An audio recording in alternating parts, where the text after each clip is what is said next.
Hej och välkomna tillbaka till Penser South. Nu har det blivit dags för Klaus Syndahl på Hansa Biopharma. Kör hårt, och du kör på engelska. Ja, tusind tak. Om det går bra, så tar jeg det gerne på engelsk. Absolut, det gör det. Foregår efter på svenska. Har vi ingen klipp.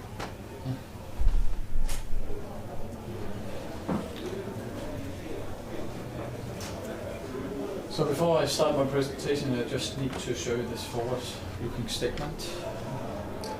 So I guess most of you are fairly familiar with Hansa, but for those of you where it's still an introduction, and the Biopharma is a company here in Sweden. It's based in Lund. The technology came from the university in Lund, and we are in possession of a very unique enzyme technology, which we will talk about today.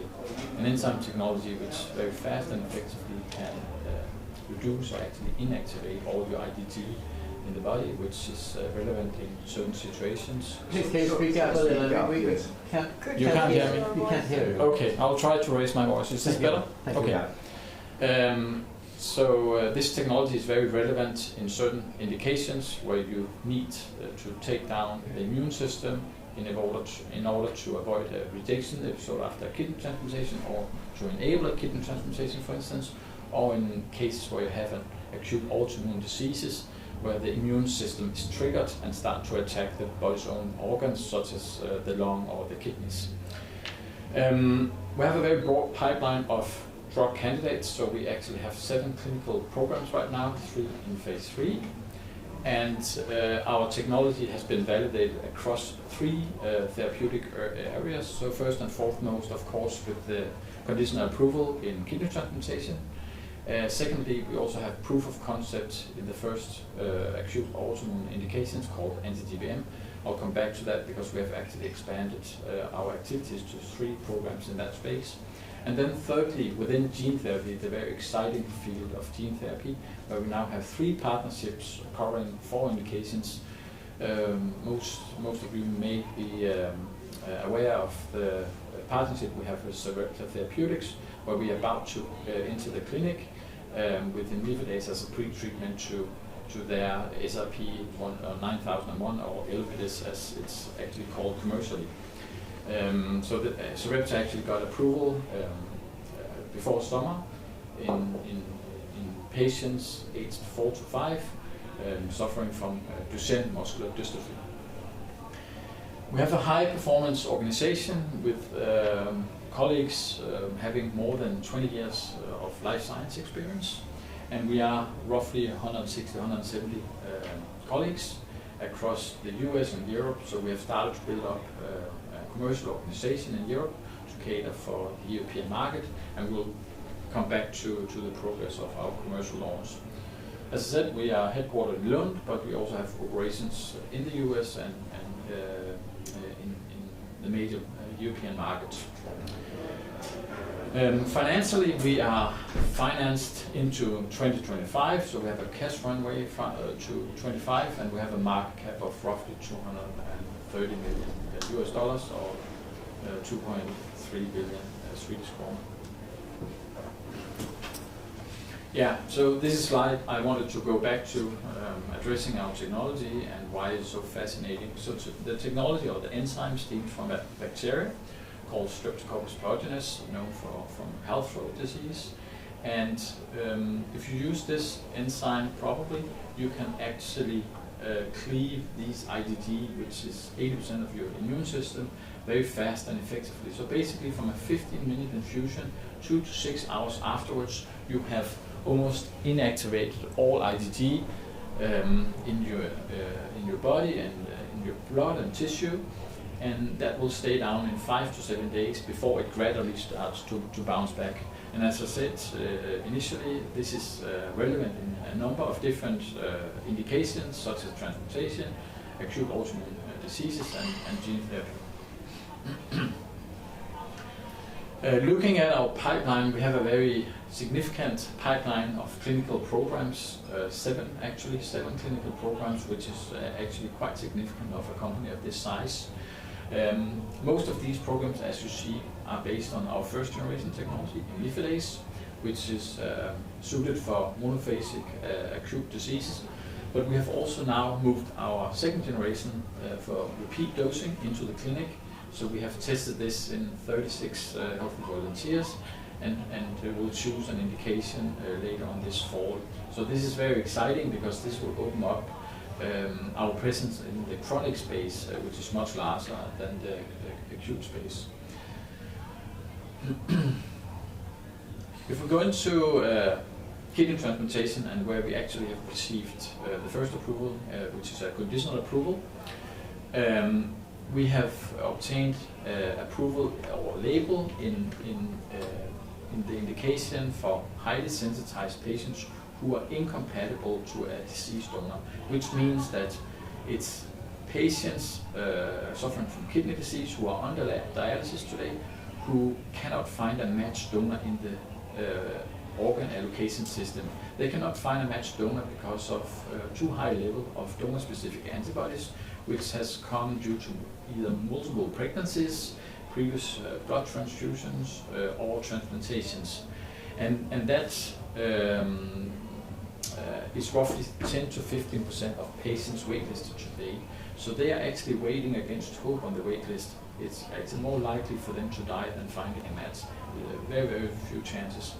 And if you turn that into an addressable patient population for Hansa Biopharma, with our first generation enzyme, it's equal to 4,000 to 6,000 patients across the US and Europe. So this is where we got our label initially. And we have actually a few good patient cases, case reports, as we can refer to now, since the hospitals have started to report on those. So we have, for instance, here a 54-year-old man from Spain who was transplanted last year. He had been on dialysis since 1984. So basically having no life, no energy to care for his family, to work or anything. He was successfully transplanted after 30 years on dialysis, which is quite amazing. And he's doing good today. We also had a 29-year-old lady from the Netherlands who had kidney disease since childhood and had 2 failed transplantations since 2016, so she was on dialysis and with very, very few hopes of finding a matched donor. She was also transplanted last year with success and is also doing good today. So very, very significant success stories already in the field of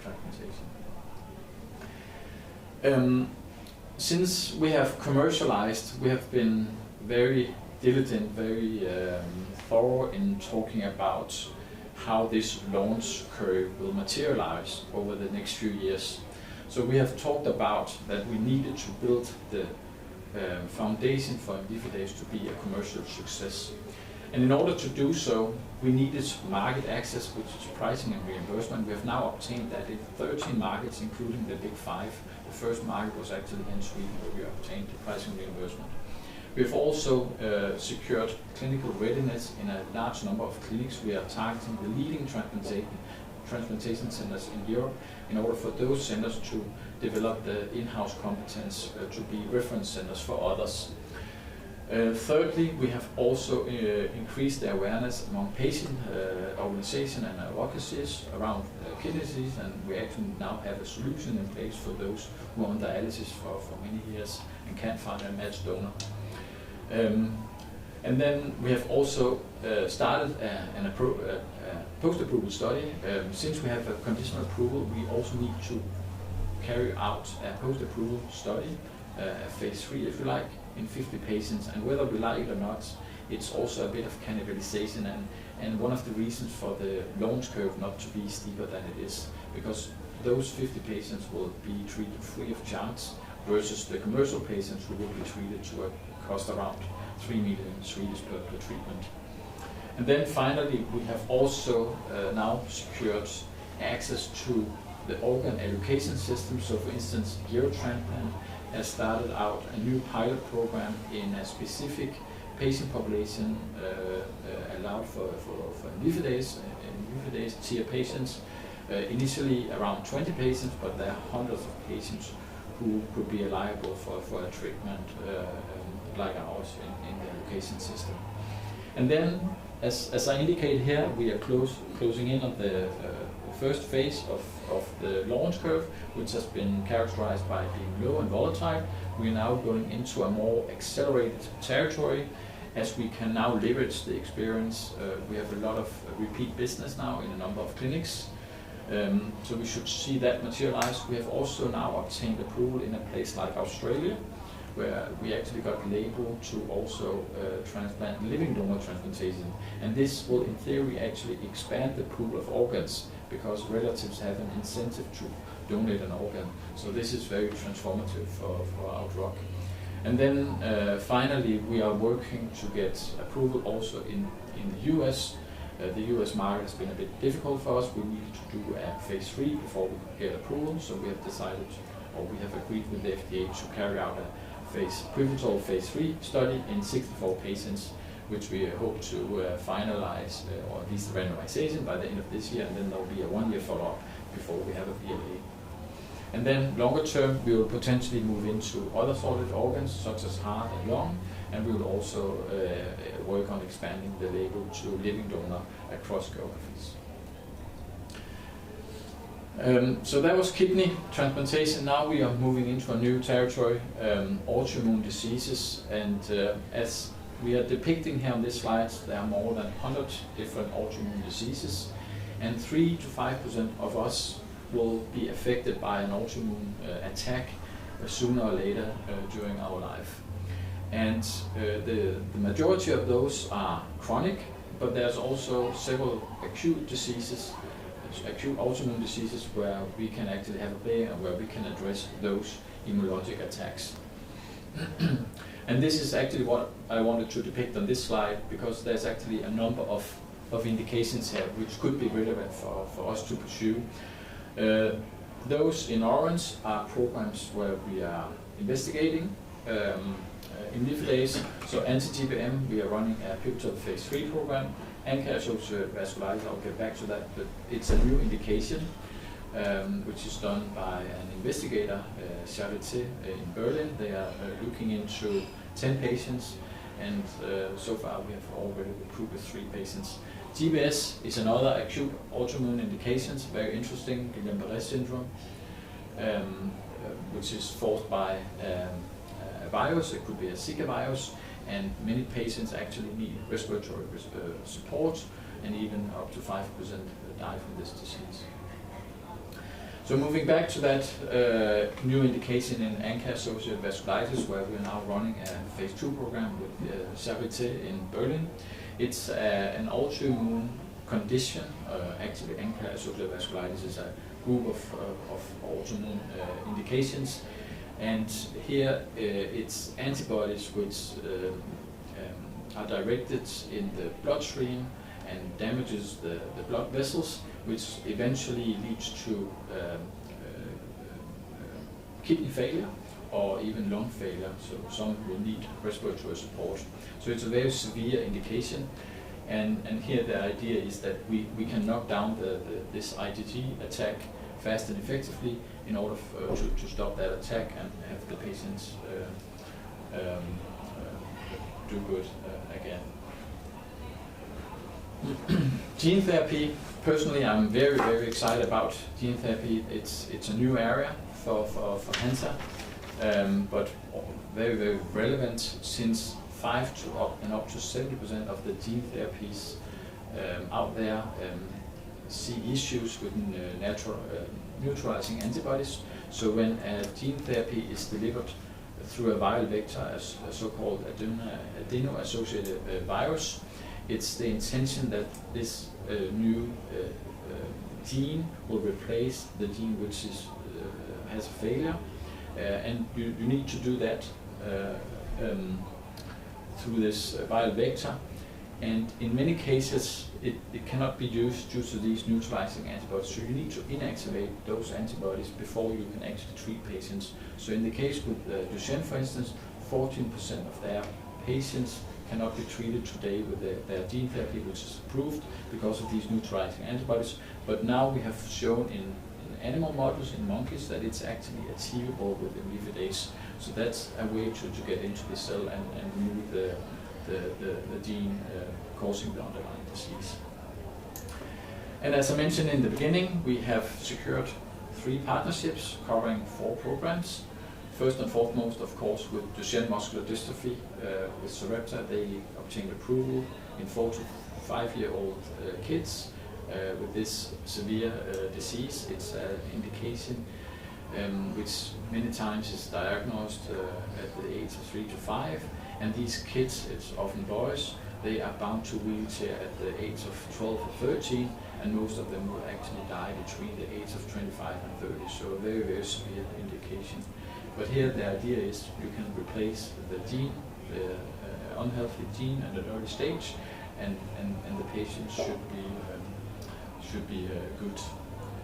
We also have other partnerships with AskBio and Geneton, but that's more around some rare diseases, and it's more around feasibility, so we have not decided for the commercial downstream economics commercially. This is my last slide, but I think this is a nice way to depict the opportunities with our technology platform, because it has applicability in so many different spaces. So we're talking about autoimmune indications, transplantation, gene therapy, and also oncology.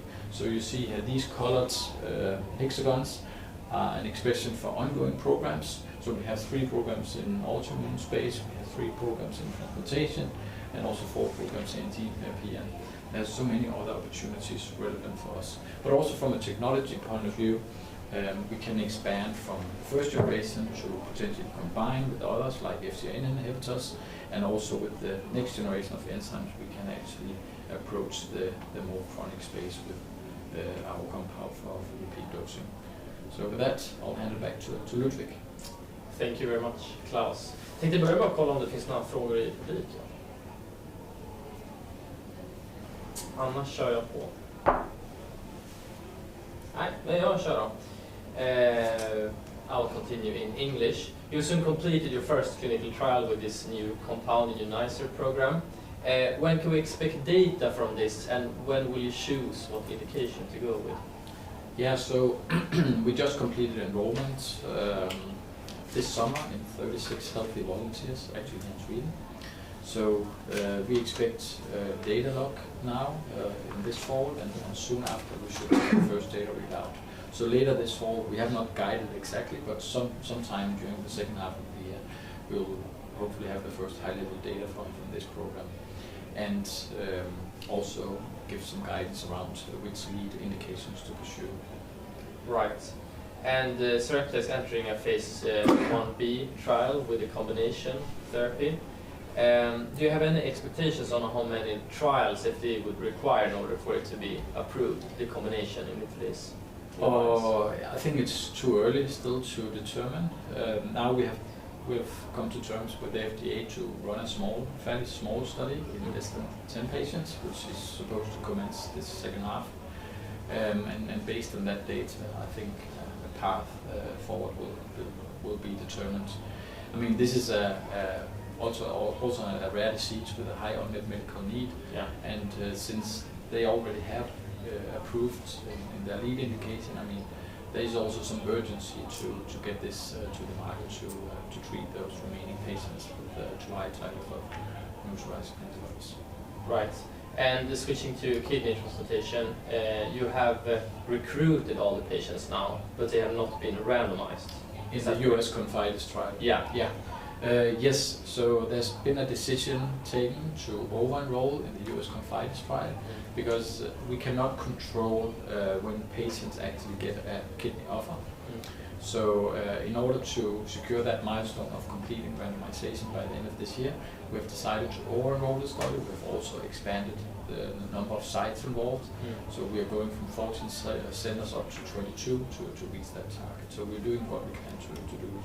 Yeah, and given that you get that approval, how different is the US market compared to the European market? Can we expect a quicker ramp up in sales here? Absolutely. This is also the idea, since we are investing in so many trial centers. I mean, those centers will generate experience, which is needed for them to be converted into commercial centers and patients once we get approval. So unlike the European launch, which is depicted like this S-shaped curve, we expect a much faster or rapid growth for the US market, since centers already have experience with that drug. Right, because the European approval is based on phase 2 data. It's based on phase 2 data, and also what's important to remember is that only 5 centers were involved in that. 2 centers, one in Sweden and one in France, and it was only carried out in 46 patients. So it's important that you generate experience with such a transformative drug. You see good experience before you start to see repeat business. Yeah. And the last question, the AMR data, you're waiting for the full data now. Yeah. Later this year, if I'm correct. What would be the next step here? Do you have any time frame in when you could start a pivotal trial? Yeah, it's actually not. We are not fully convinced about running a potential phase 3 study, because it will require many hundreds of patients in this indication, and you will measure on such metrics as death, kidney function, graft survival over a very long time period, so you're talking 8 to 10 years. So we're not certain that this is the most feasible way for us to do a trial. I mean, given also the capital markets and priorities, etc. So we may go for a different strategy, publication strategy. I mean, clinicians will already have experience with our drug in a pre-transplantation setting. So in very severe cases, I mean, if they're comfortable with our drug, it's likely that they will also use it in a post-transplantation setting. So it would be kind of an off-label use then, or? Yeah, I mean, it's not something we'll promote, but if we have good data, the articles supported, I mean, there's a chance that it will be used regardless. Yeah, perfect. Thank you very much, Klaus. Thank you so much for your interest. Thank you.